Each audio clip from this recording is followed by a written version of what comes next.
सोचो आखिर ऐसा क्या हुआ होगा कि एक कंपनी को खुद के ही बनाए एआई को पब्लिक से छुपाना पड़ा। अभी रिसेंटली एक एआई के टेस्टिंग के दौरान एक एआई को एक सिस्टम में डाला गया और उसे कहा गया कि उस सिस्टम से बाहर निकल कर दिखाओ। और पता है उस एआई ने क्या किया?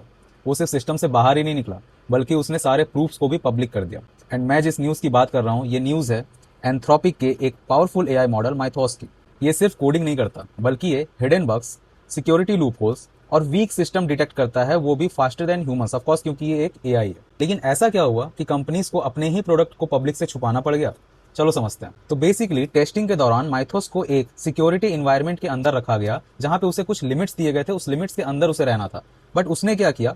उसने सिक्योरिटी लूपहोल्स को एक्सप्लॉइट किया और रिस्ट्रिक्शंस को भी बाईपास करने की कोशिश की। उसने सिस्टम से बाहर एक्सेस निकाला और सबसे स्कैरी पार्ट की उसने सारे फाइंडिंग्स को पब्लिकली एक्सपोज भी कर दिया। वो एआई सिर्फ बग नहीं ढूंढ रहा था, वो ये भी समझने लगा था कि उस बग का फायदा कैसे उठाना है। और यही वजह है कि कंपनीज ने अपने ही प्रोडक्ट को पब्लिकली लॉन्च नहीं किया, क्योंकि अगर ऐसा एआई अगर गलत हाथों में चला गया तो cyber attacks, data leaks and security controls, इन सब के लेवल्स ही चेंज हो जाएंगे। अब जरा सोच कर देखो, अब एआई सिर्फ असिस्टेंट नहीं रह गया। टेक्नोलॉजी जितनी पावरफुल हो रही है ना, उतनी ही ज्यादा अनप्रिडिक्टेबल भी हो रही है। सवाल ये नहीं है कि एआई स्मार्ट है या नहीं, सवाल ये है कि हम ऐसे एआई को कब तक कंट्रोल कर पाएंगे। अपने कमेंट्स कमेंट सेक्शन में जरूर दीजिएगा और ऐसे वीडियोस के लिए चैनल को फॉलो जरूर कर लेना। मिलता हूं नेक्स्ट वीडियो में। Till then, bye bye.